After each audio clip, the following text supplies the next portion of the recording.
Bienvenue dans Les Destins Flottants, le podcast au sujet des croyances limitantes en voie de devenir illimitées. Je suis Anaïs Leduc et depuis mes 15 ans, je m'intéresse au comportement humain à travers la philosophie, la psychologie et la psychanalyse. Sur ce podcast, je vous emmène à la découverte de personnalités inspirantes qui ont dépassé leurs croyances afin d'atteindre leurs objectifs. Ils sont explorateurs, aventuriers, comédiens, musiciens, entrepreneurs. Tous et toutes ont opéré à des changements de perception afin de transformer leur destin. Laissons-les nous inspirer afin de dépasser nos propres peurs.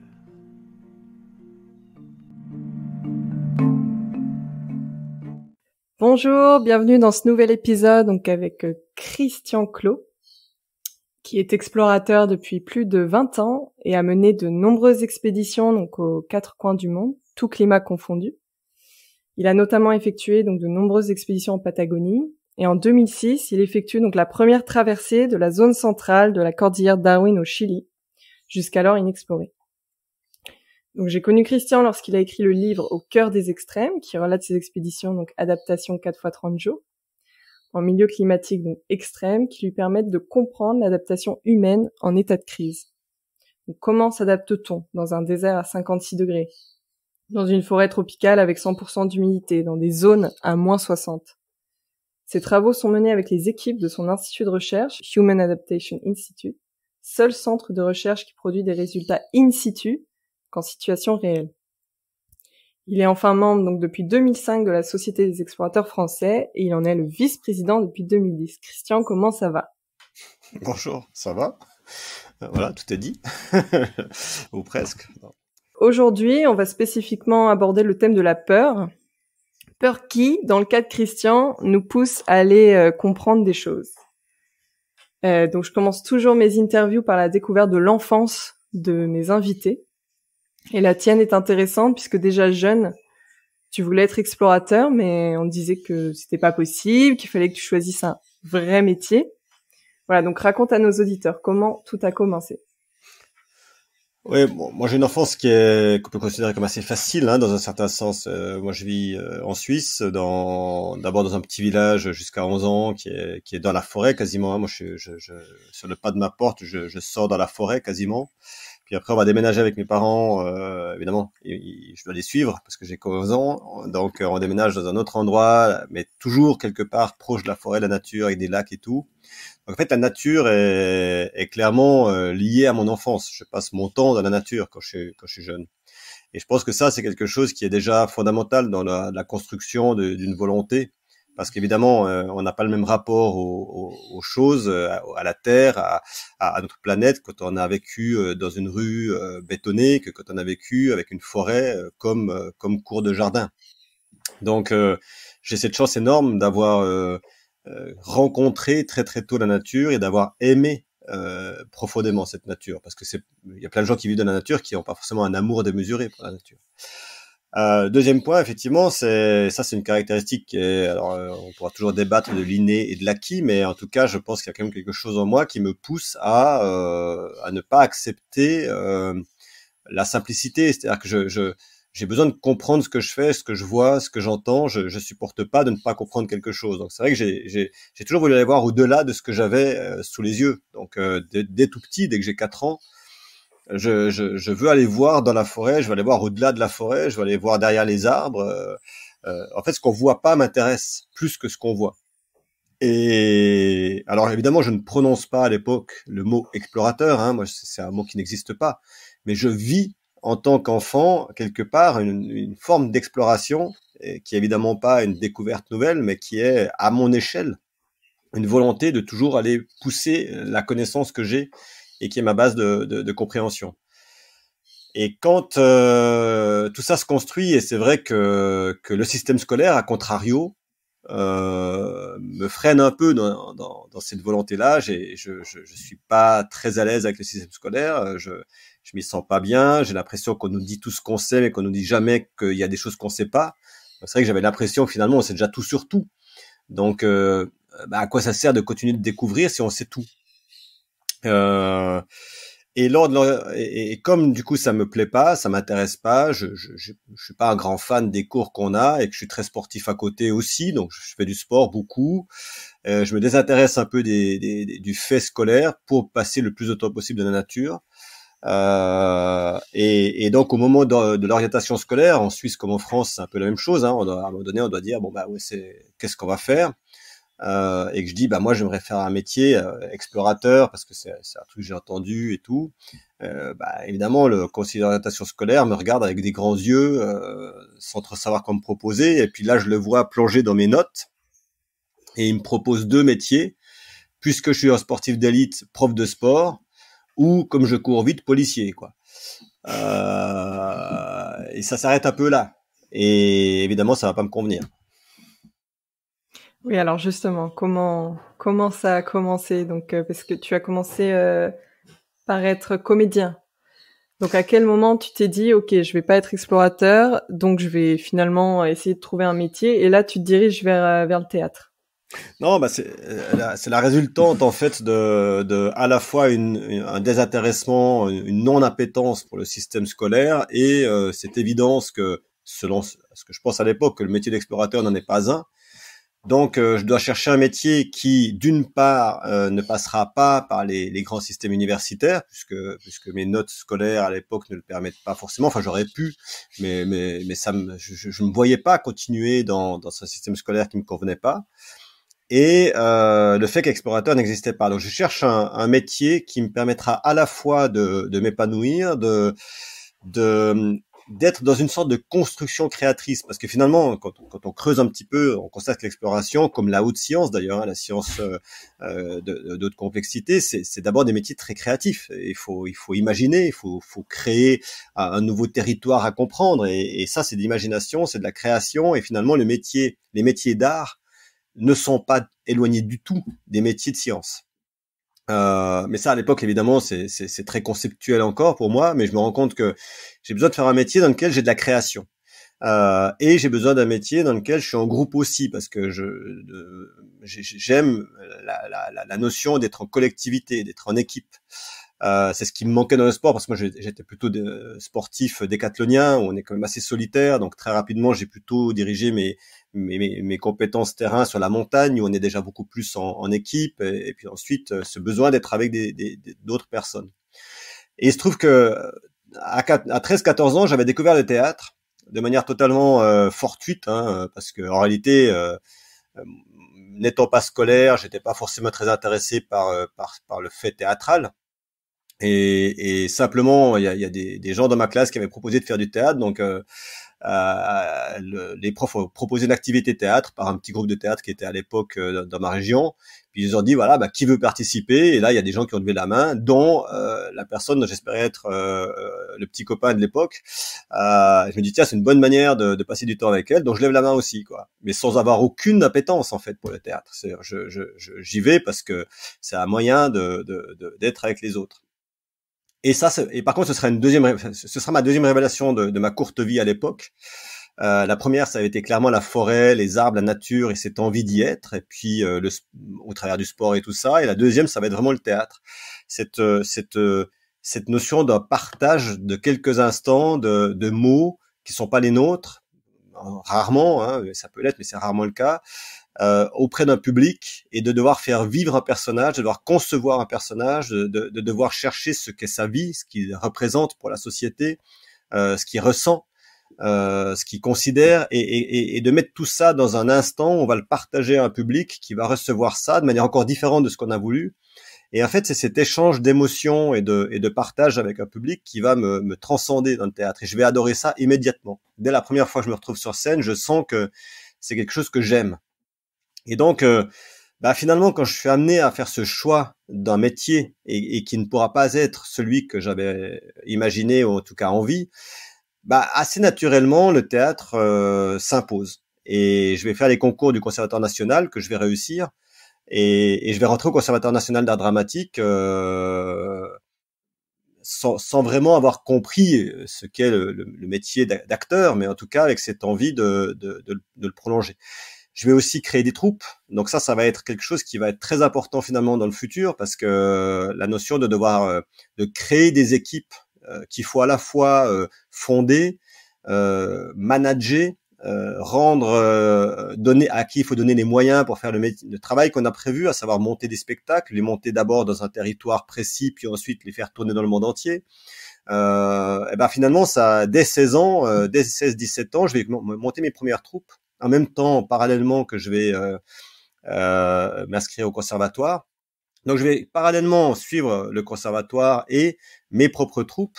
J'en créerai 3 au bout du compte. Et ça, finalement, paradoxalement, ça va être extrêmement fondateur dans mon métier d'explorateur et ensuite d'explorateur-chercheur. Donc voilà, je me retrouve à faire du théâtre. Je suis là encore, le conservatoire me perturbe un peu parce que j'y trouve pas tout à fait ce que je suis allé chercher. Donc après, je vais aller chercher dans d'autres pays, dans d'autres lieux, d'autres compétences théâtrales, notamment tout ce qui est escrime, tout ce qui est jeu du corps, parce que moi, le conservatoire que j'ai suivi, c'est un conservatoire qu'on peut considérer comme très brechtien, donc le principe de s'effacer derrière le texte. Alors que moi, je suis plus dans un théâtre qu'on pourrait considérer comme stanislavskien ou la méthode acteur studio, où on embrasse le texte, on embrasse le personnage et on devient le personnage, on le vit physiquement. C'est ça qui m'intéressait. Donc je vais aller chercher ailleurs, et puis très rapidement, je me rends compte qu'il me manque une dimension au théâtre dans ce côté très physique. C'est peut-être d'y amener une réalité par exemple sur un Shakespeare. On peut le jouer juste sur le texte, puis on peut le jouer comme Shakespeare l'a voulu, où les combats sont des vrais combats, où l'escrime se fait vraiment, où les gens prennent des coups, et où finalement le public est intégré à ça. Le théâtre shakespearien, à l'époque de Shakespeare, c'est un théâtre populaire, c'est un théâtre de masse, c'est pas du tout un théâtre d'élite. Et finalement, je vais me retrouver là-dedans, et je vais mélanger la cascade, le théâtre, les slapsticks de Buster Keaton et de personnages comme ça pour créer finalement mes propres spectacles. Et ça, je vais adorer ça. Ouais, c'est clair. Mais donc, tu as créé tes troupes très jeunes, alors? Oui, j'ai créé mes troupes très jeunes. J'ai créé ma première troupe, qui était une troupe de théâtre amateur avec les copains avec qui on avait fait le théâtre à l'école, qui s'appelait Octopus, et on s'est mis... parce qu'en fait, quand le théâtre à l'école, à un moment donné, ça s'arrête, parce que l'école s'arrête. Et puis on avait le choix de rejoindre, il y a un cabaret ou alors des grosses... Puis nous, on n'avait pas envie de ça, on voulait monter des vraies pièces. Et puis on s'est dit, bon, tant qu'à faire, on va créer notre troupe, quoi. Et on a créé un petit groupe de théâtre, et c'était fabuleux parce que on était très jeunes, tous et toutes, et il fallait qu'on apprenne à créer une équipe, un groupe, une association, avec tout ce que ça représente. Et donc, moi, je me suis retrouvé là-dedans avec un immense plaisir. Je me suis assez vite retrouvé le metteur en scène de l'équipe, parce que c'est vrai que j'avais envie que ça bouge, j'avais fait des grandes choses. Puis après, il y a d'autres qui ont fait des choses aussi. Et puis ensuite, j'ai créé une deuxième troupe qui était plus dédiée au théâtre pour enfants, où déjà je voulais intégrer cette notion très physique, parce que je me réalisais, enfin, pour que les enfants soient passionnés, il faut leur apporter un truc qui bouge bien et tout ça. Donc j'avais déjà intégré ça. Puis après, j'ai créé une troisième troupe où là, on était plus sur le côté slapstick et vraiment mélange cascade et jeu. Et c'est vrai que ça a été très important pour moi de faire ça, parce que encore une fois, en fait, quand on voit des explorations, quand on voit des expéditions, quand on voit une pièce de théâtre, quand on voit des choses, n'importe quoi d'ailleurs, hein, on ne réalise jamais le travail qu'il y a derrière. Qu'est-ce qui a permis d'amener cette équipe, ce système à faire ce résultat? Et souvent, on peut avoir une idée assez faussée, assez idéalisée des choses. Et en théâtre, on appelle ça le miroir aux alouettes. On croit tous qu'on va devenir la future star d'Hollywood et autres. Et personne se rend compte que il y a quand même pas grand monde qui devient star d'Hollywood en claquant des doigts. Ça peut arriver, mais c'est quand même pas le chemin habituel. D'habitude, c'est beaucoup de travail, beaucoup d'abnégation, beaucoup de volonté. Et le fait de créer en plus des troupes, ça décuple ça, parce qu'il faut ajouter à son propre travail personnel celui de pouvoir accompagner les autres et faire en sorte que tout le monde puisse donner le meilleur d'elle-même ou de lui-même. Et ça, tout ça, je le dis aujourd'hui, c'était pas très conscient à l'époque, mais en fait, c'est ça qu'on s'est retrouvés à faire les uns les autres. Et c'est vrai que moi, comme je suis quand même quelqu'un d'assez moteur, j'ai jamais été passif dans ce que je fais. J'ai assez vite été le moteur de ces systèmes jusqu'à un certain point, hein, sans du tout enlever ce que chacun apportait. Euh, et, et oui, évidemment, ça m'a appris un truc super important que je pense que j'avais pas du tout quand j'étais l'enfant qui se baladait dans la forêt et qui faisait les 400 coups. C'est la rigueur.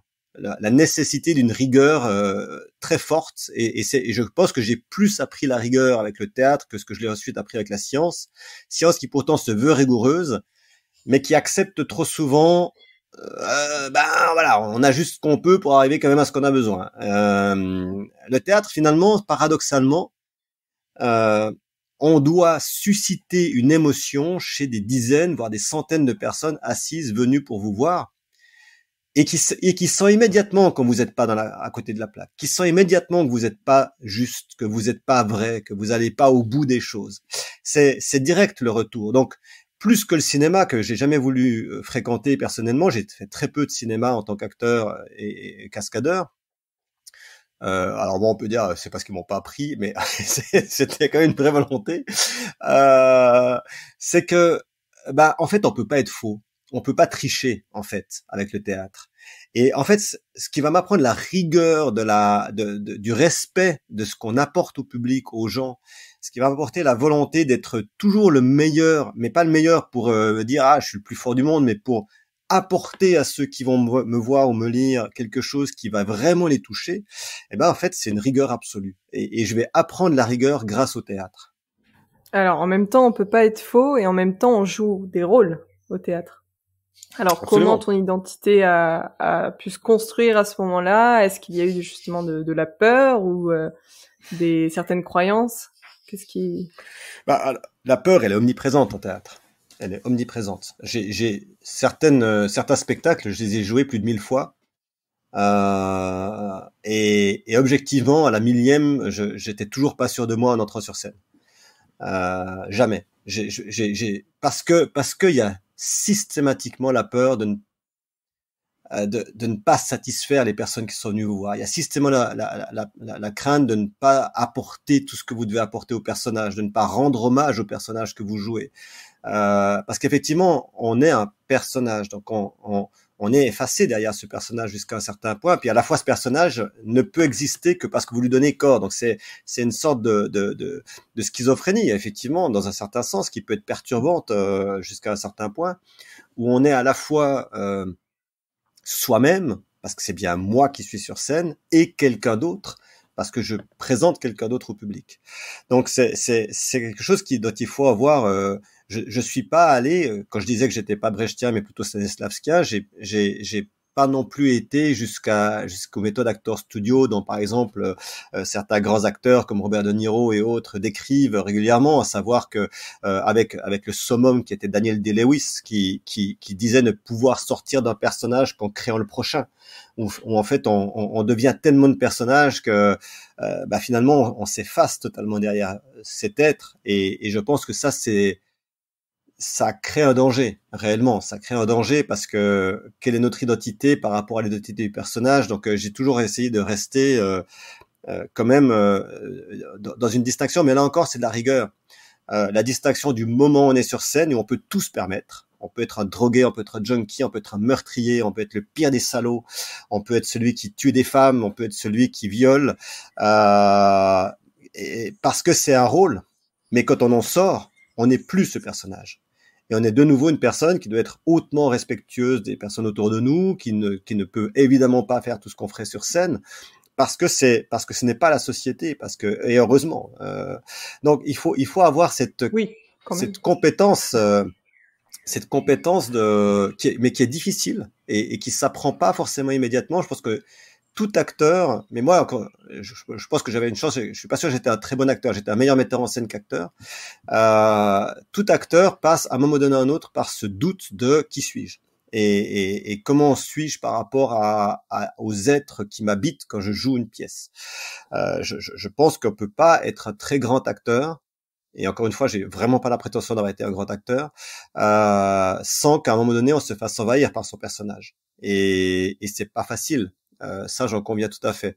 Moi, encore une fois, là, je pense que ce qui m'a sans doute sorti de ce risque-là, c'est ce que je faisais en parallèle. La première chose en parallèle que je faisais, c'est que je faisais de la montagne et je continuais de pratiquer des sports nature à haute intensité, parachutisme, rafting, kayak, expédition dans le Grand Nord, traversée du Canada à pied dans le Nord, enfin toutes ces choses qui sont par contre où là tricher ne marche pas non plus. Hein. C'est-à-dire que encore une fois, hein, quand on est sur des terrains extrêmes, quand on pratique des sports extrêmes, aujourd'hui le parachutisme, il y a des systèmes d'ouverture, enfin c'est quand même très bien fait, ça a été très étudié, mais rien qu'à l'époque, et je parle pas d'une époque si lointaine, il y a 30 ans, les parachutes ils s'ouvraient, mais si on faisait pas vraiment gaffe à la manière de les plier, si on n'était pas ultra rigoureux, ça s'ouvrait moyennement bien, quoi. Et pourtant c'était déjà sécurisé, bien sûr, mais donc en fait on se doit, on peut pas tricher non plus, et la nature nous rappelle très très vite que si on se prend plus fort qu'elle, on va tomber et on tiendra pas le choc. Et donc finalement, ça, c'est ce mélange-là entre ce jeu de théâtre et ce jeu réel par rapport à la nature qui va m'équilibrer, qui va me permettre d'éviter de sombrer dans cette idée que parce que j'ai joué un surhomme sur scène, je suis un surhomme dans la vie ou vice versa. Et au contraire, si je joue une personne à déchéance qui est en dépression et qui n'y arrive pas, j'arrive à l'éviter. Mais c'est vrai que ça va me faire quand même passer par des tas d'étapes, de construction, déconstruction nécessaires à l'époque pour ensuite ce que je vais faire sur le terrain. Je pense que réellement, et je sais que c'est des fois difficile à comprendre pour mes collègues explorateurs comme pour mes collègues comédiens ou comédiennes. Sincèrement, je crois que les deux se sont nourris totalement l'un de l'autre et que je n'aurais pas pu faire les expéditions que j'ai fait avec les premières mondiales dans des territoires très terriblement compliqués sans avoir fait du théâtre à une époque et sans avoir accepté ce que veut dire de cette remise en cause de ce que nous sommes en tant que personne face à quelque chose. Comme j'aurais peut-être sombré en tant que comédien parce que je m'investissais à fond dans ce que je faisais et je dois dire que quand je parlais de Daniel Day-Lewis tout à l'heure, moi c'est un acteur qui m'a fasciné au plus haut point et je dois dire que je pense que si j'avais eu que le théâtre et pas le prisme ou le miroir des milieux extrêmes, j'aurais fait du Daniel Day-Lewis et je crois pas que ça rende les gens très très sereins. Bon, je suis pas serein quand même, mais alors justement, on va y venir à ce moment de bascule. Donc, quel a été le moment où tu t'es dit, bon, là, cette fois, je me sens vraiment bien dans la nature et je veux en faire mon métier? Est-ce qu'il y a une forme de stagnation, d'ennui dans le métier de comédien ou enfin de metteur en scène? Quel a été le moment, voilà, de non, vraiment pas. En réalité, donc pendant plusieurs années, je vais vraiment être à cheval entre les deux. Je vais être à cheval entre le métier de comédien, cascadeur, metteur en scène, enfin le métier d'art du spectacle, on va dire, pour être plus large, et le métier qui n'est pas encore un métier à l'époque, parce que c'est pas ça qui me fait vivre, d'aventurier puis ensuite d'explorateur sur le terrain, sur le jeu des terrains extrêmes. Donc j'ai un métier qui me fait vivre, qui est celui des arts de la scène, et puis j'ai une passion qui est gourmande en argent, qui est celui du voyage et des expéditions. Et j'aime vraiment les deux. Et pendant un temps, je pense que je peux faire les deux. Et que je peux m'épanouir complètement parce que alors j'ai cette chance, mais qui encore une fois est un travail rigoureux, mais qui m'a apporté une chance, c'est celui d'être assez spécifique de ce que je fais sur scène. Ce mélange de cascade et de comédie qui m'apporte la capacité de pouvoir travailler quelques mois vraiment intensément sur des spectacles et puis de pouvoir partir le reste du temps sur le terrain. Donc et d'être sûr, quasiment sûr en tout cas, que quand je reviendrai du terrain, je retrouverai du travail. Ce qui est une chance énorme quand on est comédien, parce que sinon on a plutôt tendance à toujours être à côté de son téléphone, prêt à réagir si jamais il y a une offre qui arrive, et ça c'est pas si courant. Donc j'ai cette chance là. Donc je fais assez bien pendant 6 mois de ma vie du spectacle et puis pendant 6 mois de ma vie du voyage. Et jusqu'à un certain point ça marche, mais très rapidement ça marche plus quand même. D'abord parce que finalement je fonctionnant comme ça, je vais pas à fond ni dans l'un ni dans l'autre. C'est-à-dire que pendant que je joue au théâtre ou au spectacle de cascade, je prends pas assez de temps pour me former, pour devenir encore meilleur pour les autres spectacles que je vais faire. Et puis quand je suis sur le terrain, le reste du temps, j'y suis pas, et puis j'améliore pas ma compétence non plus. Donc je stagne un peu dans ce que je fais. Et pourtant j'ai cette ambition de faire de plus en plus. Et puis voilà, néanmoins pendant quelques années je vais faire ça. Et puis ce qui va être le basculement, c'est un double basculement en réalité, qui est très clair. Et c'est à la fois un basculement dans ma vision du monde, et à la fois un basculement dans la différenciation entre l'aventurier et l'explorateur que je vais devenir. Je m'explique, c'est que l'aventurier que j'étais, son job entre guillemets, c'est de faire des choses qui le poussent lui-même ou elle-même dans ses retranchements, qui vont.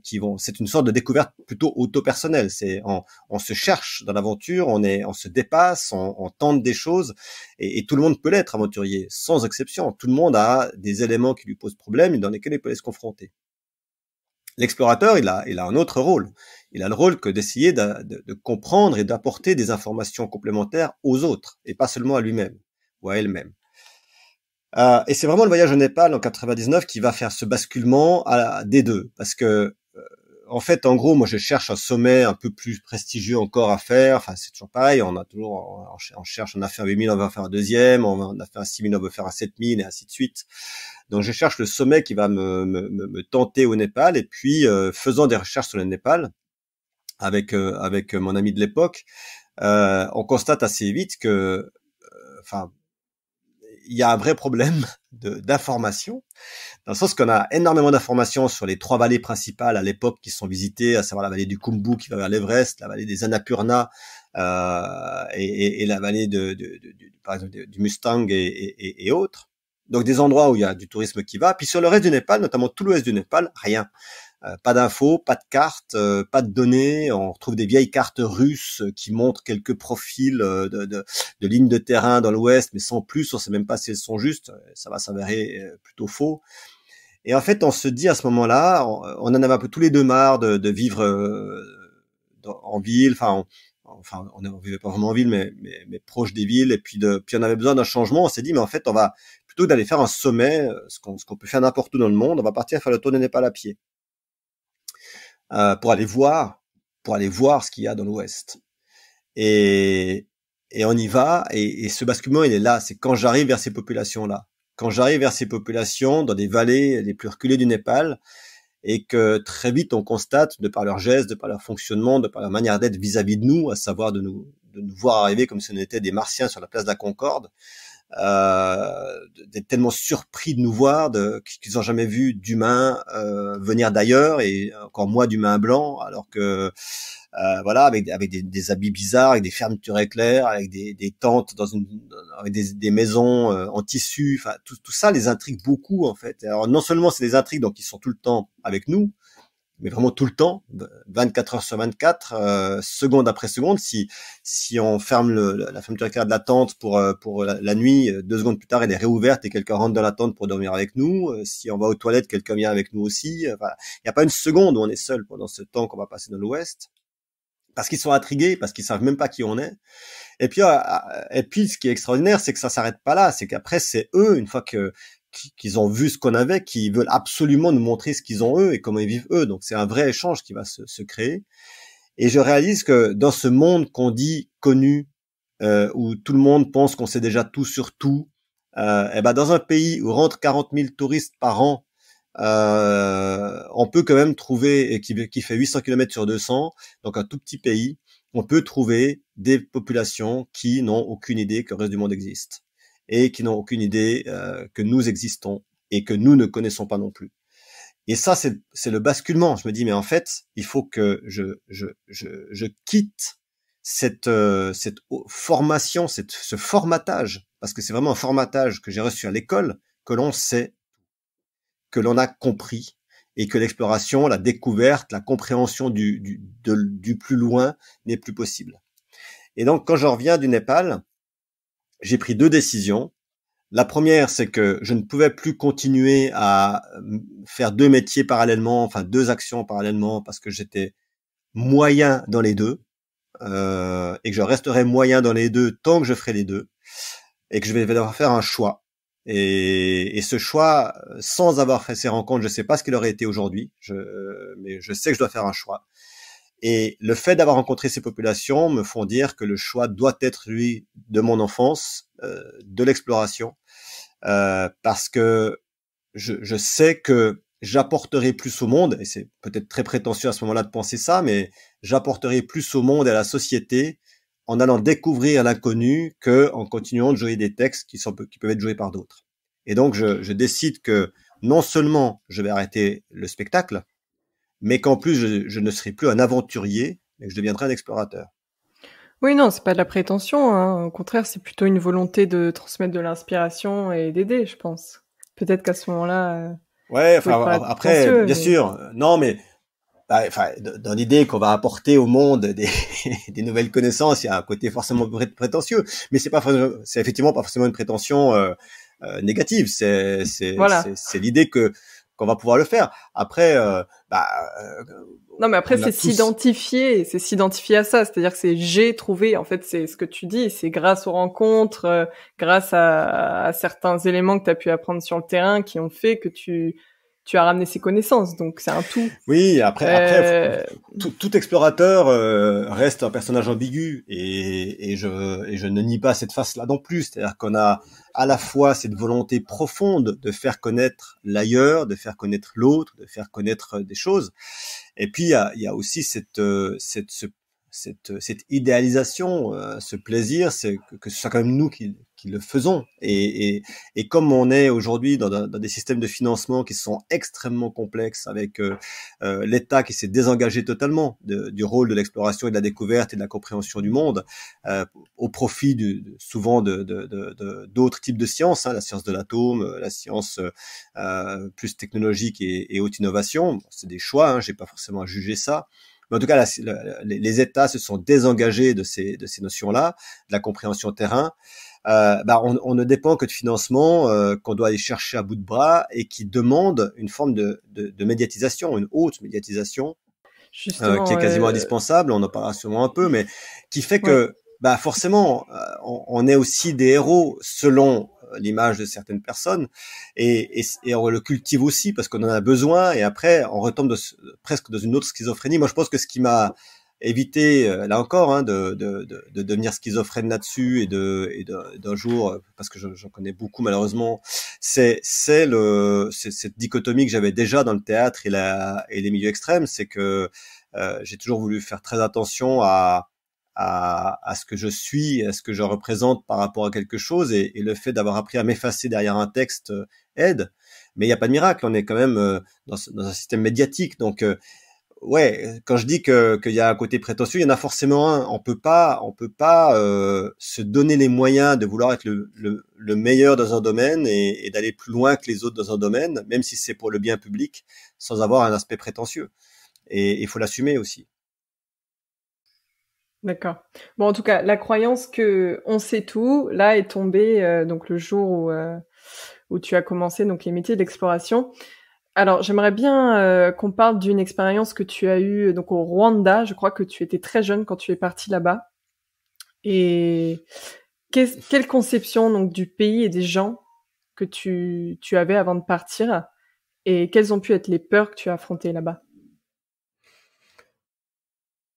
Le Rwanda et comme d'autres pays ensuite où j'ai été, c'est des expériences. Mon, mon, mon, mon, mon, mon travail et la fonction de vouloir toucher, comprendre, m'a amené dans beaucoup de pays effectivement et auprès de beaucoup de populations et à des moments parfois pas toujours faciles pour ces populations. Alors c'est pas chose sur lesquelles j'aime beaucoup m'étendre en général, mais ce qui est sûr, c'est que ça m'a toutes ces expériences, que ce soit en Indonésie, que ce soit au Rwanda, que ce soit dans des pays qui malheureusement ont vécu ou vivent aujourd'hui des situations humaines extrêmement complexes, ça a commencé à nourrir un questionnement qui va éclore vraiment seulement à partir de 2005. Va commencer à nourrir en fait un questionnement sur le basculement, sur ce qui fait de nous des humains, sur sur ce qui fait qu'un jour on bascule d'un état à un autre, sur ce que maintenant j'appelle la désorientation, à savoir ce moment où il se passe des choses qu'on ne comprend tellement plus qu'on peut agir totalement à l'opposé de ce qu'on est, parce que on est perdu dans la situation, parce qu'elle nous dépasse complètement, parce que on devient, on s'enferme sur nous-mêmes, et si quelqu'un nous dit de faire quelque chose à ce moment-là, on va peut-être le faire alors que ça va être à l'encontre même de notre être personnel. Tous ces moments de basculement et de désorientation, c'est quelque chose qui m'ont qui m'ont questionné beaucoup en voyant des humains agir et réagir dans des situations complexes, des situations qui les dépassent, euh, et malheureusement parfois en allant très très loin dans l'aberration.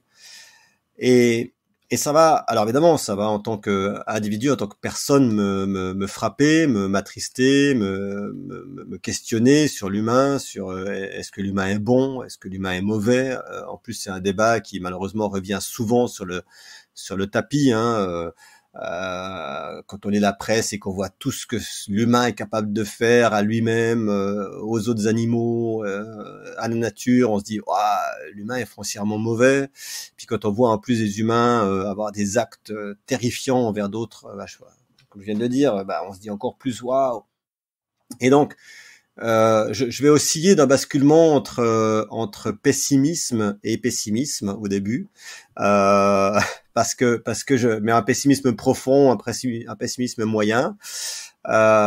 J'ai une période qui est pas simple où, en effet, un peu comme trop de voyageurs à l'époque, et encore aujourd'hui, je l'entends trop souvent, cette impression qu'on a vécu des choses extraordinaires ailleurs et que le chez nous est négatif, nul, inintéressant. Euh, et c'est vraiment quelque chose qui va être profond, parce que c'est vrai qu'on vit parfois des événements avec des populations de l'ailleurs, extraordinaires ou terrifiantes parfois, mais je préfère parler de celles qui ont été extraordinaires, où on vit avec des peuples, on les voit, on se dit mais ils sont tellement meilleurs que nous, en oubliant parfois qu'on est aussi des passants, et qu'on ne voit qu'une toute petite partie de leur réalité, et qu'on ne voit que quelques instants de leur réalité, et que cet homme que j'ai trouvé extraordinaire, si ça se trouve, sa femme le soir en rentrant, comme ici on vit avec des gens qu'on trouve extraordinaires et qu'en fait ils tapent sur leur compagne, ou que ils font des choses hallucinantes, mais que c'est pas mis à la vue des uns et des autres. Donc voilà. Donc, mais tout ça, je me questionne, j'oscille et tout ça, et ça va être et le basculement va vraiment être 2004, 2005, 2006. Alors paradoxalement, pas sur des drames humains profonds, heureusement peut-être, sur des expériences personnelles dans mes expéditions où je vois des personnes vivre des situations complexes et avoir des réactions complexes, et me dire bon, mais comment est-ce que je peux comprendre pourquoi une personne saine de corps et d'esprit, de haute qualité intellectuelle, enfin haute compétence intellectuelle et tout, peut soudainement basculer dans quelque chose d'une peur tellement profonde qu'il ne la maîtrise plus, dans des actes absolument aberrants et tout ça. Et ça a été vraiment quelque chose que j'ai observé à la fois dans des terrains humains de basculement, comme dans mes propres expéditions. Donc ça a été vraiment le premier point. Je sais que je veux comprendre ça, et que ça va devenir un besoin. Donc dès 2004, je commence à réfléchir, mais comment je peux scientifiquement, non plus aller simplement chercher de la glace, des roches ou des lichens qu'on va étudier ensuite pour faire de la science dure en géologie, glaciologie ou autre, mais comment est-ce que je peux mieux comprendre ce que l'humain vit quand il est soumis à des changements. Ça, c'est vraiment le premier point. Et, pardon. Et alors justement, voilà, j'aimerais aborder donc la traversée de la cordillère de Darwin en 2006. Donc c'était dans cet objectif-là, justement, de Non, alors, vouloir. ouais, Qu'est-ce que là, tu cherchais là? non, Darwin, c'était vraiment, je veux dire, bien sûr, il y avait déjà cet objectif, mais bon, Darwin, la croisade de Darwin, c'est une partie de mon histoire qui est particulière aussi, je suis tombé amoureux d'un territoire au sens premier du terme. J'ai eu envie de connaître, de comprendre, d'aller au bout de ce territoire. La première fois que je l'ai vu, c'est la croisade de Darwin. Donc c'est une chaîne de montagnes qui se trouve à l'extrême sud des Amériques du Sud, sur l'île de la Terre de Feu, qui est bordée au sud par le canal de Beagle, au nord par le Senio Almirantazgo. Des endroits qu'on sait terrifiants en termes de marine, hein, où se mélangent les courants qui viennent d'Antarctique et du Pacifique, sur la ligne de partage des eaux du Pacifique et de l'Atlantique. Bref, chaîne de montagnes extrêmement complexe, la plupart du temps recouverte de nuages et de vents terrifiants. Et un jour, suite à une tempête qui a effacé tous les nuages, je vois cette chaîne de montagnes. C'est un coup de foudre. Je sais que je veux y aller. On est en 2002 à l'époque. Et j'ai pas de doute. Ensuite, en cherchant des informations, je constate que personne n'y a été dans la partie centrale. Il y a déjà eu des choses à certains endroits, mais pas dans la partie centrale. Donc, ça fit bien. Donc, je vais monter plusieurs expéditions, d'abord avec des amis, ensuite avec des scientifiques. Puis à chaque fois, on est bloqué, on n'arrive pas à rentrer dans cette partie centrale. Et finalement, j'y vais seul la dernière fois, les 2 dernières fois d'ailleurs. Alors, il y a 2 versions, hein, soit parce que plus personne ne veut partir avec moi dans cet endroit, soit parce que mais c'est un peu ça, c'est-à-dire qu'au fur et à mesure du temps, je trouve de moins en moins de candidats pour partir dans un endroit où les conditions sont terrifiantes, à la fois de montagne et de météo. Et donc mais moi je veux aller au bout, donc je pars seul. La première fois que j'y vais seul, c'est un désastre. J'arrive même pas jusqu'aux montagnes. Et puis la deuxième fois, fin 2006, où j'y vais, là, je vais réussir en 2 mois et demi à faire cette expédition dans ces montagnes. Donc c'est à la fois un accomplissement personnel fort, parce que d'abord je l'ai fait pour moi et pour cet amour que j'ai eu des montagnes. C'est des expéditions qui m'ont beaucoup appris justement sur la condition humaine et sur ce que ça veut dire de faire face à des conditions qui sont particulièrement extrêmes et particulièrement incompréhensibles, parce qu'elles le sont dans ces cas-là, et à la fois de nourrir un sentiment, une émotion par rapport à un territoire extrêmement fort, avec des alors ça je le nourrissais déjà avant, mais là ça a été vraiment poussé au summum.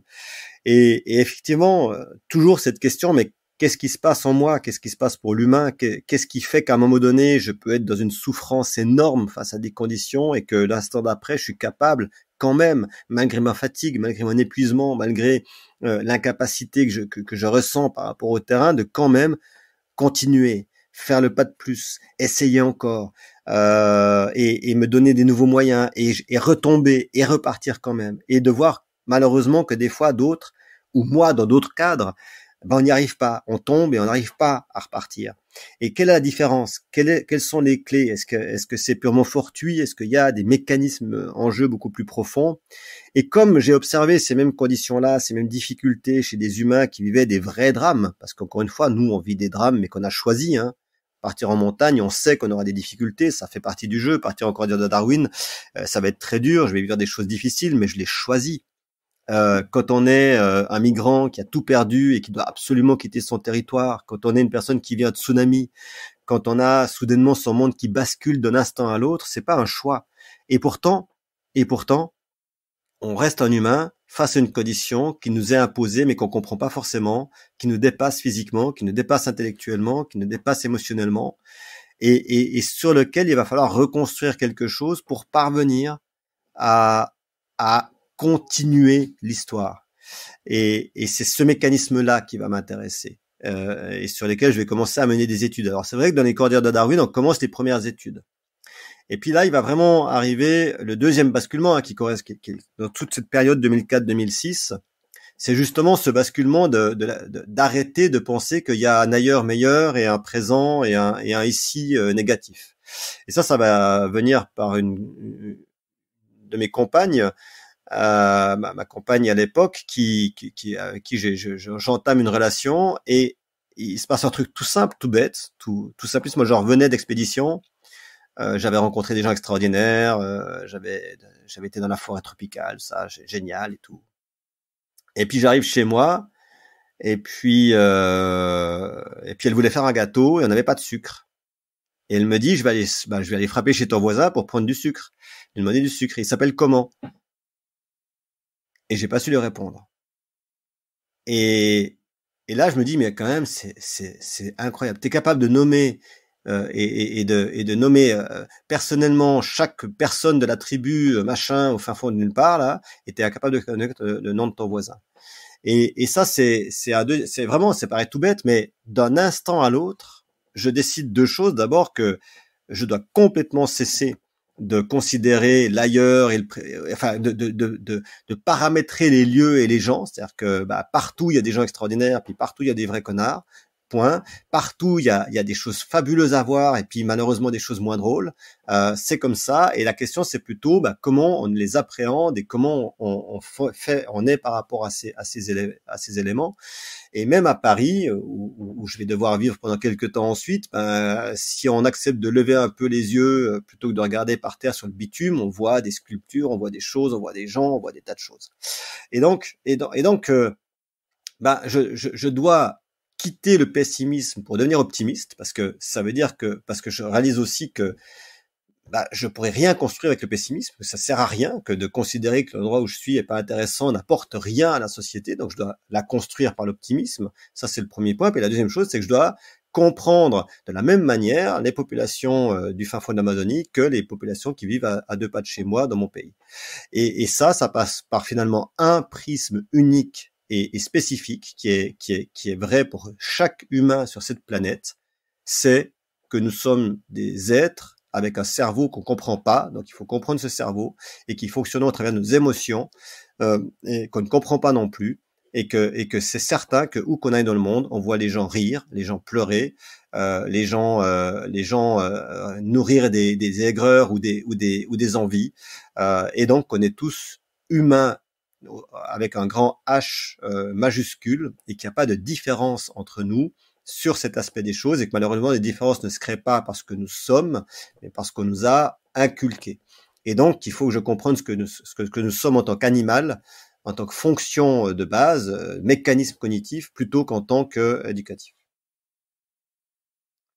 Oui, et justement pour les auditeurs qui nous écoutent et qui voyagent, c'est une manière de se rassurer aussi. Le retour, en fait, qui est souvent très difficile pour tout le monde, et de partir avec la croyance que ça va être très dur le retour, puisque ce sera beaucoup moins excitant, beaucoup moins palpable.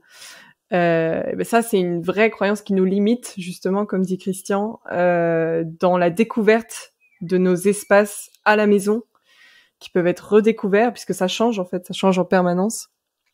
Donc voilà, Christian le montre très bien. Oui, tu as dit. Oui, non mais tout à fait. Je crois que la plus belle chose que vous pouvez faire en tant que voyageur, c'est de voyager chez vous aussi, dans votre propre univers, et de re-regarder tout ce qui fait votre univers habituel sous des angles différents, sous des prismes différents, et de constater qu'il y a plein de choses qu'on ne comprend pas ou qu'on ne connaît pas à 2 pas de chez nous. Tout à fait, tout à fait. Alors, quel serait donc aujourd'hui pour toi le challenge actuel, le risque que tu souhaites prendre? Le risque que je souhaite prendre aujourd'hui, oui. Bon, le challenge pour moi aujourd'hui, il est depuis 2006 et encore plus depuis 2014 quand j'ai créé l'Institut d'adaptation humaine, Human Adaptation Institute. C'est vraiment de vouloir chercher à comprendre quels sont les mécanismes en jeu quand on est dans ces moments de désorientation, d'incompréhension, de conditions extrêmes personnelles, pour pouvoir mieux comprendre et donc aider. Et puis surtout de pouvoir essayer de comprendre ce qui fait que depuis maintenant presque une centaine d'années, mais plus spécifiquement depuis 60 ans, alors que nous savons les choses, on est incapable d'agir selon ce qu'on sait, et que finalement on agit seulement selon des envies ou des besoins. Ce qui fait que malgré la compréhension qu'on a de certains grands problèmes actuels, on n'agit pas dessus. Et ça, je pense qu'il y a plein de raisons, et on commence à identifier des raisons qui peuvent être profondes, qui pousseraient l'humain à ne pas être capable d'agir, et qu'on veut essayer de transformer. Donc pour ça, il faut faire beaucoup d'expéditions, beaucoup d'études, beaucoup de recherches, mélanger tout ça. Et donc je sais pas si on peut déjà, il y a continuer de faire mon travail sur le terrain, ça c'est nécessaire. Je sais pas si c'est un risque, mais c'est en tout cas à chaque fois qu'on va sur des terrains extrêmes, il y a des risques inhérents à ça. D'autant plus que maintenant, depuis pas mal d'années maintenant, j'emmène des groupes, et des groupes souvent de novices, donc des personnes qui ont beaucoup moins d'expérience et qui au contraire n'en ont même parfois pas du tout, parce que ce qui m'intéresse, c'est de comprendre comment des personnes entre guillemets lambda, normales, mais dans tout le sens noble du terme de ces deux mots, vont réagir quand elles sont confrontées à des conditions extrêmes, à des conditions nouvelles. Et donc je réalise que c'est peut-être le risque le plus important que j'ai pris dans ma vie, parce que bon, en tant que j'emmène moi et des spécialistes, chacun comprend et accepte le terme de ce que veut dire partir en expédition et les risques inhérents, et accepte la finitude possible de ce que ça représente, puisque on a toujours un risque de vie ou de mort dans une expédition extrême.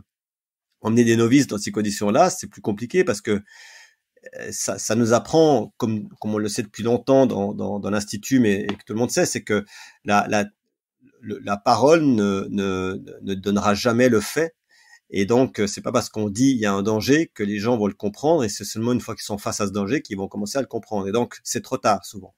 Et donc, c'est un vrai risque pour moi que d'emmener des personnes comme ça dans ces conditions-là. Mais on doit passer par là aujourd'hui pour pouvoir mener nos études de manière assez poussée. Eh bien, bon courage. Ouais. Alors, ouais, c'est bien. Donc, on revient à la peur, que j'aimerais quand même aborder pour conclure. Donc, tu disais que tu avais peur en fait tout le temps, mais que c'est justement parce que tu as peur qu'il y a des choses à comprendre. Donc, qu'est-ce que tu conseillerais à nos auditeurs lorsqu'ils sont face à leur peur? Bon, la peur, on peut en parler on pourrait faire 18 émissions dessus, parce que c'est un sujet qui est extrêmement profond, extrêmement complexe, et qui est fabuleux, puisque c'est vraiment une des émotions que tout le monde ressent. Donc déjà, c'est passionnant, et ça nous dit bien une chose, c'est que la peur, elle est très importante pour l'humain. De croire que la peur est négative ou de penser qu'on peut avoir peur de rien sont les deux choses les pires qu'on puisse faire en tant qu'humain, parce que la peur, c'est plusieurs choses, mais c'est d'abord une alerte.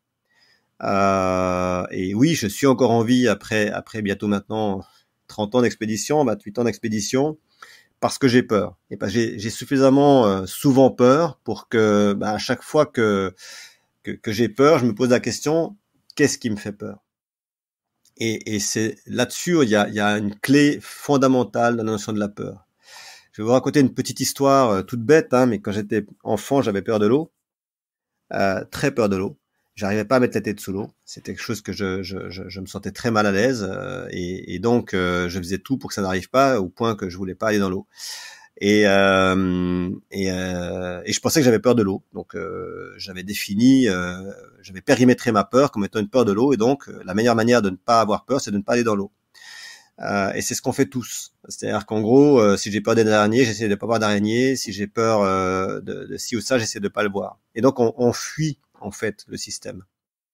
Et ça, c'est très dangereux, parce que si un jour je me trouve dans l'eau malencontreusement, parce que par exemple le bateau sur lequel je suis en train de faire la traversée de la Manche coule, je vais être en panique totale, et donc je serai incapable de réagir à ce qui se passe. Donc c'est jamais une bonne solution. Toujours est-il que j'avais peur de l'eau. Alors un jour, j'ai un de mes copains qui me dit mais t'as peur de l'eau, alors donc tu prends jamais de douche, quoi. Et je lui dis si, je prends des douches quand même, voilà, tout ça. Et il me dit, mais alors tu fais comment? Tu prends un parapluie, tu mets une armure, comment tu fais que si t'as peur de l'eau, quoi. Et là, c'est un vrai déclic pour moi. C'est que je réalise que j'ai pas peur de l'eau, en fait. Et que c'est une aberration intellectuelle. Ce qui me fait peur, c'est pas l'eau, c'est simplement que, je vais l'apprendre plus tard, que quand je mets la tête sous l'eau, contrairement à beaucoup de monde, j'ai pas une fermeture des sinus. En fait, j'ai de l'eau qui me rentre par le nez, qui me coule dans la gorge, et ça me fait étouffer, et je panique. Et comme je panique, je cherche pas à comprendre ce qui se passe, et donc simplement j'évite le problème en n'allant pas dans l'eau. En tout cas, pas en mettant pas la tête sous l'eau. Dès le moment où je comprends ça, évidemment, j'apprends à fonctionner, puis à réagir par rapport à ça. Puis aujourd'hui, je fais de la plongée sous-marine, j'ai plus aucun souci avec l'eau, et tout va bien. Ce qui est intéressant dans cette histoire, au-delà de l'imbécile là qui me dit tu prends pas de douche, non mais oh, c'est excuse-moi Jean si tu m'entends, c'est ce qui est intéressant dans cette histoire, c'est que pendant longtemps j'ai pensé que j'avais peur de quelque chose, et c'était pas ça le problème. Et ça, c'est vraiment le lit de la peur, c'est que ça nous pousse à être tunnelisés. On ne regarde que l'élément en soi qui nous pose problème, et on ne regarde pas la raison pour laquelle ça nous pose problème, et du coup, non seulement on regarde pas la raison, mais en plus on a tendance à se détourner de ça parce qu'on n'aime pas, et donc on n'apprend pas. Le fondamental avec la peur, c'est qu'on ne peut pas dépasser une peur sans apprendre une nouvelle compétence, une nouvelle connaissance. C'est pas comme le stress où il suffit de résoudre le stress pour que ça s'arrête. La peur demeure même si l'élément qui nous fait peur disparaît. C'est-à-dire que si vous avez peur, je prends toujours la peur des araignées parce qu'elle est simpliste et à expliquer, très simple à expliquer, c'est que évidemment si vous avez peur des araignées, quand vous voyez une araignée, votre cœur, vos battements de cœur augmentent, vous n'êtes pas bien, vous avez envie de l'éviter, vous partez. Quand l'araignée disparaît, vous arrêtez d'avoir ces sensations, mais la peur demeure parce que la prochaine araignée, vous aurez toujours le même problème. Donc vous n'avez pas résolu les choses. Donc il faut vraiment se questionner avec nos peurs parce que ce sont des ressources extraordinaires. Quand on apprend à dépasser certaines peurs, on crée un mécanisme de dépassement qui va être capable d'être mis en œuvre beaucoup plus facilement face aux prochaines peurs. Donc vraiment, la clé de la peur, c'est de se confronter à ces peurs. Pas de manière stupide, si j'ai peur du vide, je me jette dans le vide, attention, mais de manière construite pour se poser la question, quelle est la base de la peur? Est-ce que j'ai déjà été attaqué par une araignée? En tout cas, dans nos pays, pas souvent. Donc, quel est l'élément clé? Et ainsi de suite. Et de déconstruire petit à petit. Alors ça, la peur des araignées, elle est toujours un peu comique parce qu'en réalité, elle pose pas de grands problèmes aux gens. Mais par contre, si vous avez des problèmes avec ça, travaillez dessus. Vous pouvez même faire des cours là-dessus, ça marche très bien. Mais pour des peurs un peu plus profondes, des peurs plus complexes, typiquement si je reprends la peur de l'eau, il y a des gens qui osent pas aller dans l'eau. On peut pas rester avec ça parce que d'abord un jour, on peut se retrouver confronté à sa pire peur et on sera pas prêt. Et deuxième chose, encore une fois, réussir à dépasser une peur, c'est créer un mécanisme qui permettra d'être beaucoup plus à l'aise face aux prochaines peurs. Donc pour ça, il faut pas attendre d'être dans le moment le plus terrifiant de sa vie pour se dire, tiens, si j'apprenais à lutter contre mes peurs. C'est parce que là, on a autre chose à penser. On a la peur qui nous dépasse, qui a pris l'ensemble de notre conception cognitive, notre système cognitif, et il n'y a pas la place pour apprendre à lutter contre la peur. Donc, faut le faire quand on va bien. Vraiment quand on va bien. C'est-à-dire que quand on est bien, quand on est à l'aise dans sa vie, c'est là qu'il faut oser se mettre face à ses peurs et aller travailler dessus. Et pour ça, il faut le faire aussi avec des gens qui en ont confiance. Je reprends l'exemple de l'eau. Si vous êtes au bord de la mer, que vous avez peur de l'eau et que vous décidez de courir dans l'eau, que tu as des rouleaux au bord du Pacifique ou de l'Atlantique, ce sera pas bon. Vous allez vous faire prendre dans les rouleaux, vous serez pas bien. Si maintenant vous avez quelqu'un qui vous tient la main, parce que en qui vous avez absolument confiance, qui marche un peu à côté de vous, et puis à un moment donné qui vous lâche la main, mais qui reste à côté de vous et qui vous explique, qui vous raconte, qui vous montre comment on peut faire, et ainsi de suite, petit à petit, il y a quand même pas mal de chances que vous trouviez vos mécanismes, vos systèmes, et que grâce à la confiance créée par la relation que vous avez avec cette personne, je prends là un exemple très concret physique, mais ça peut être aussi des choses beaucoup plus mentales et beaucoup plus profondes. Si cette confiance existe, elle va pouvoir vous accompagner petit à petit pour voir que finalement vous êtes capable de faire quelque chose que vous pensiez impossible. Et cet instant-là, il est fabuleux. D'abord parce que vous gagnez une compétence, vous avez appris quelque chose de nouveau. Ensuite parce que vous avez généré un système cognitif de compréhension de la fonction peur, et puis aussi parce que tout simplement vous êtes armé d'une nouvelle compétence, à savoir le moment où vous vous retrouvez dans cette situation, vous ne serez plus en blocage. Donc ça fait 3 points extrêmement positifs qui font dire que c'est toujours intéressant et toujours performant que d'aller se confronter à ses peurs et de se faire accompagner si nécessaire pour ça. Yes, ça me parle beaucoup ce que tu dis parce que moi c'est pareil, la première fois que j'ai plongé, j'ai eu très très peur. Je sais pas trop pourquoi vraiment, mais voilà, je me disais que j'allais pas réussir et que de toute façon, du coup c'est pas pour moi. Voilà, mécanisme de défense, la fuite. Et puis en fait, j'étais avec un très bon instructeur de plongée, donc merci Émir si tu écoutes, qui m'a vraiment aidé, qui m'a accompagné et en qui j'avais confiance tout simplement, qui m'a mise en confiance. Et après, j'ai découvert un monde merveilleux. Donc oui, merci Christian pour le partage. Alors dernière question, donc on arrive à la fin du podcast. Penses-tu que nous sommes illimités? Définis la notion d'illimité. Qu'on est sans limite en fait. Tant que notre esprit pense qu'on n'a pas de limite, on va pouvoir faire autant de projets ou de réalisations qu'on veut ou de conditions d'humain. En fait. Alors non, je ne pense pas qu'on est limité. Je pense qu'on est limitée, ne serait-ce que par notre propre finitude du temps, hein. A priori, aujourd'hui, on a quand même un temps sur Terre qui est assez spécifique, assez précis, en tout cas qui dépasse à ce jour pas beaucoup, je crois, 114 ans et demi, ce qui est la durée. Je crois que c'est la personne la plus vieille du monde, mais je mets pas ma main à couper sur le chiffre, mais on est à peu près dans ces eaux-là. Et puis, pour la plupart des gens, pour la moyenne, en tout cas en France, de 77 ans pour les femmes et 75 ans pour les hommes. Donc on a cette finitude-là. Et rien que ça, c'est une prise de conscience qui est pas toujours facile parce que ça veut dire qu'on sait qu'à un moment donné, on doit choisir ses projets parce qu'on pourra pas mener tous les projets qu'on veut. Moi, si je fais la liste de tous les projets que j'aimerais mener dans ma vie, moi, il me faut 500 ans, quoi. C'est pas possible.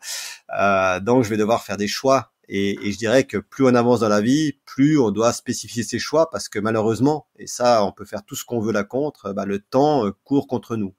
Et ça, c'est vrai pour tout le monde.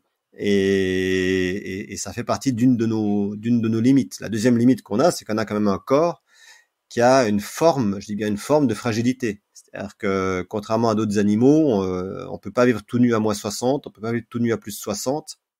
Il y a des conditions climatiques et systémiques qui ne sont pas faits pour nous. Qu'on arrive à détourner, à dépasser par notre compétence technique, parce qu'on construit des éléments qui permettent de vivre aujourd'hui au centre de l'Antarctique et d'y survivre même pendant l'hiver alors qu'il y fait -80, ou de vivre dans des déserts absolus et quand même de s'en sortir. Mais ce sont des conditions technologiques qui nous le permettent. C'est pas notre, je veux dire, je ne pense pas, mais je me trompe peut-être, et je serais ravi qu'on me prouve le contraire, mais réfléchissez bien avant de le faire, qu'on pourrait vivre pendant un mois tout nu en Antarctique pendant l'hiver, par exemple, sans aucune structure. Bon, si quelqu'un veut me prouver le contraire, allez-y, mais je pense que vous avez intérêt à faire votre testament avant, quand même, même si c'est, voilà. Donc, même s'il y a des expériences intéressantes. Donc, on a une limite physique claire. Maintenant, ce qui est sûr aussi, c'est que cette limite physique, elle nous paraît souvent beaucoup plus importante que ce qu'elle n'est en vrai. Ça, c'est quelque chose qui est important, effectivement. C'est-à-dire que, sans doute, pour nous protéger, parce que justement, pour regarder sous le coude, on pourrait dire comme ça, le cerveau et l'ensemble de notre système physiologique nous donnent des informations de risque et de danger bien plus tôt que la réalité du risque de danger. Parce que certainement, encore une fois, comme un moteur de voiture, vous avez la capacité de monter dans les tours, puis vous avez une zone rouge sur les cadrans des comptes tours qui dit attention, si tu vas là, tu peux y aller, mais si tu restes trop longtemps, tu vas faire péter le système, quoi. Et nous, c'est inconscient, c'est présent en nous, et donc en effet, on a des limites physiques qui ne sont pas dues à notre compétence physiologique, mais à notre perception physiologique. Donc ça, on peut les dépasser, on peut apprendre à les dépasser, on peut apprendre à aller plus loin. Ça, c'est pour le côté physique. Donc jusqu'à un certain point, on peut les dépasser. On sait que dans des conditions extrêmes, ce n'est pas la force physique qui va faire la différence, mais la compétence de projection qui va faire la différence. Et c'est pour ça que les gens très forts ne sont pas forcément les gens qui survivent dans des conditions de crise énormes, hein, parce que parfois même au contraire, parce qu'ils ont besoin de beaucoup d'énergie pour faire fonctionner un système qui est très énergivore, ils sont peut-être les premiers parfois même à tomber, hein. Alors là, il y a pas d'études suffisantes là-dessus, mais ce serait intéressant d'aller un peu plus loin là-dedans. Donc physiologiquement, on a quand même ses limites. Après, par contre, là, on se met aussi beaucoup de limites, et tu as parlé des fonctions limitantes et des croyances limitantes. C'est qu'on se met et on s'impose souvent parce que l'éducation, parce que le système, parce que la société nous a présenté un modèle tel qu'elle le concevait comme acceptable pour l'humain et femmes et hommes. On se met soi-même des barrières qui ne sont plus là physiologiques, mais qui sont vraiment psycho-cognitives. Et malheureusement là-dessus, on le sait, particulièrement pour les femmes, qui reçoivent dans la plupart des sociétés aujourd'hui, sinon dans toutes les sociétés, des réponses à ce qu'elles sont, plus négatives que positives, et où l'éducation est souvent basée sur des limites énormes qu'on leur propose. Et c'est très récent tout ça, de pouvoir comprendre ça pendant longtemps, en regardant les les affirmations des médecins, des docteurs, hein, dans les années 1900, qui considéraient que l'université n'était pas faite pour les femmes parce que leur cerveau pouvait pas et que ça allait les rendre malades. Et ça a été confirmé assez vite d'ailleurs, parce que les premières femmes qui ont tenté l'université parfois étaient malades. Bon, les hommes aussi parfois étaient malades, mais sauf qu'on regardait pas ça. On disait tiens, c'est les femmes qui sont malades, et ainsi de suite. Donc en fait, on était tellement persuadés de ça qu'on persuadait les femmes de ces faits aussi, comme les croyances sur les mathématiques, sur les compétences. Combien j'entends encore de gens me dire les femmes s'orientent moins bien que les hommes. Je veux dire. C'est absolument faux. Il y a aucune différence. Voilà. Donc, malheureusement, dans beaucoup de cas, ça prisme la perception et sa confiance en soi. Ça prisme la capacité qu'on a de se dire je peux le faire quand même, alors que tout le monde me dit que je peux pas. C'est dur. C'est très dur d'aller à l'encontre de son propre système. Si l'ensemble de ce qui vous est proche, famille, école, amis, vous dit ce n'est pas possible, ce n'est pas pour toi. Il faut un courage et il faut un dépassement de soi-même bien plus important que de se dépasser dans une condition extrême climatique ou physique. Parce que ça veut dire qu'il faut déconstruire une persuasion, qu'il faut, une fois qu'on a déconstruit, accepter d'aller à l'encontre des personnes qui nous sont chères, parfois, ou en qui on croit, en qui on a confiance, pour ensuite parvenir à faire la chose qui nous paraissait importante et montrer que c'est peut-être possible. Et si malheureusement on n'y arrive pas du premier coup, on doit recommencer le processus parce que là, on aura encore en plus nous dire je te l'avais bien dit.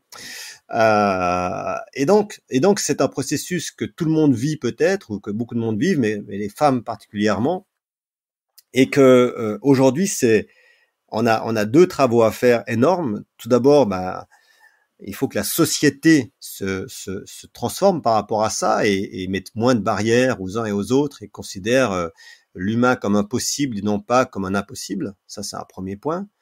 La deuxième chose, c'est évidemment, mais ça change quand même, heureusement.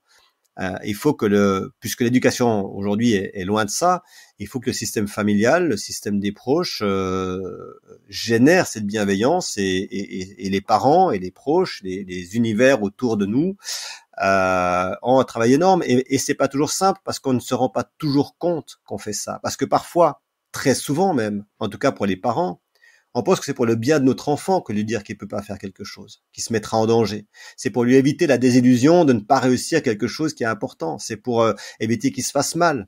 Un enfant qui tombe, qu'est-ce que je fais? Je le laisse tomber ou je l'empêche de tomber parce qu'il va se faire mal. Mais je sais que si je l'empêche de tomber, je vais lui créer une croyance comme quoi la chute est dangereuse et ainsi de suite. Donc très compliqué et je jette pas du tout la pierre aux parents là-dessus parce que c'est l'équilibre est très complexe parce qu'évidemment on va pas non plus laisser son enfant se jeter du haut de la falaise d'Étretat juste pour lui dire non mais ce serait embêtant mais essaye quand même si tu veux. Donc quelle est la limite? Il faut la trouver, mais ce qui est certain c'est que il semblerait quand même qu'il y ait un point qui fait la différence, qui est vraiment très spécifique et qui est pas si compliqué en tout cas si on est prêt à jouer ce jeu-là pour des parents, pour des proches, pour des personnes qui s'occupent d'enfants, d'adolescents ou de jeunes adultes. Il y a une chose qui fait la différence. C'est de toujours dire, quoi qu'il arrive, je suis pas forcément d'accord avec ce que tu fais, je te dis que c'est peut-être pas possible, tout ça, ce sera très dur d'aller contre, mais quoi qu'il arrive, je serai là pour toi. Je t'aiderai si tu en as besoin. Même si ce que tu as fait, je suis pas du tout d'accord, il n'y a pas besoin de leur dire, mais je serai là pour toi. Et cette persuasion que quoi que je fasse, j'aurai quand même ce retour possible, ce soutien possible, déjà est un premier moyen de casser pas mal de choses, parce que même si on a créé plein de croyances limitantes volontairement ou la plupart du temps involontairement, au moins pour la personne qui va devoir dépasser quelque chose, elle sait que elle a quand même un backup. Et ce backup, c'est pas forcément un backup de financier, un backup technique ou autre, c'est un backup d'amour où, oui, je sais que si un jour je dois revenir, même en ayant tout échoué, vers les personnes qui m'ont dit que je devais pas le faire, elles m'ouvriront comme leurs bras et elles seront là pour moi.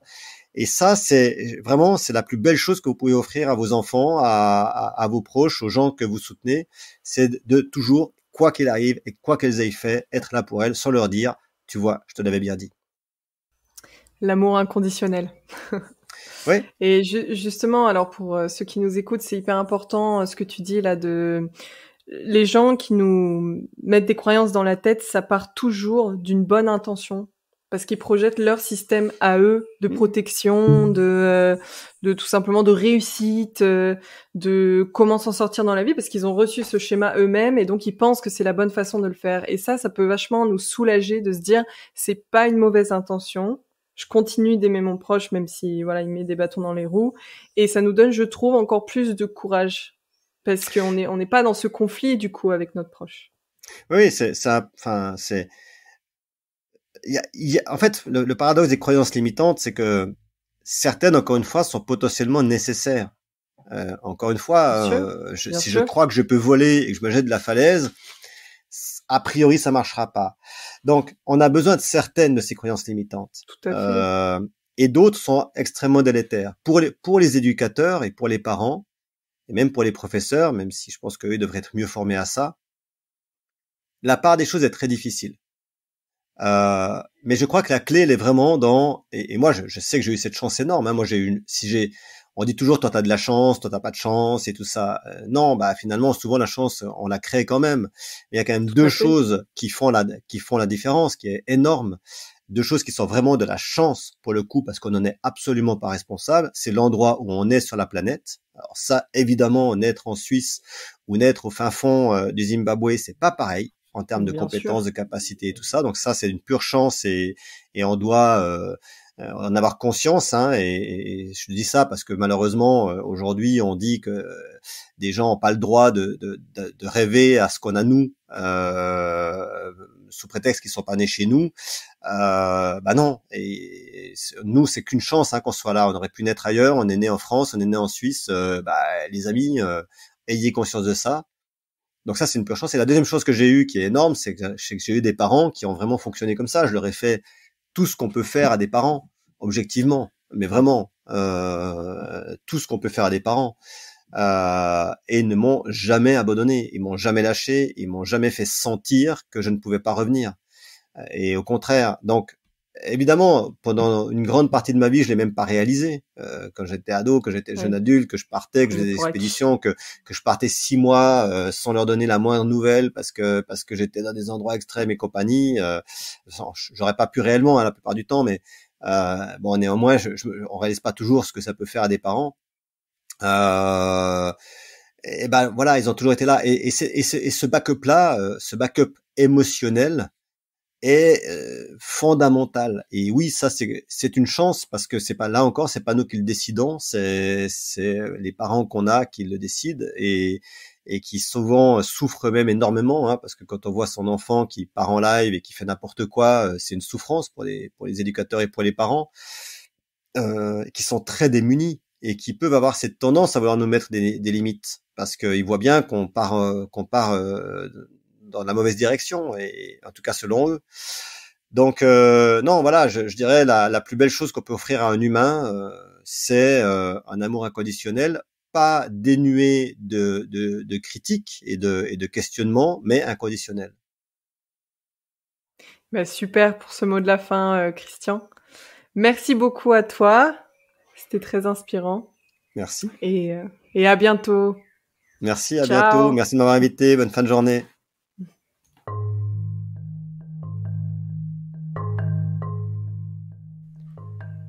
Retrouvez les Destins Flottants sur Instagram et Facebook. Si vous aimez ce podcast, favorisez sa diffusion en mettant 5 étoiles sur Apple Podcast ou sur votre plateforme de podcast préférée. Quelque chose qui me tient à cœur également, n'hésitez pas à me partager les croyances limitantes que vous pensez avoir. Nous pouvons en discuter. Merci infiniment. À bientôt.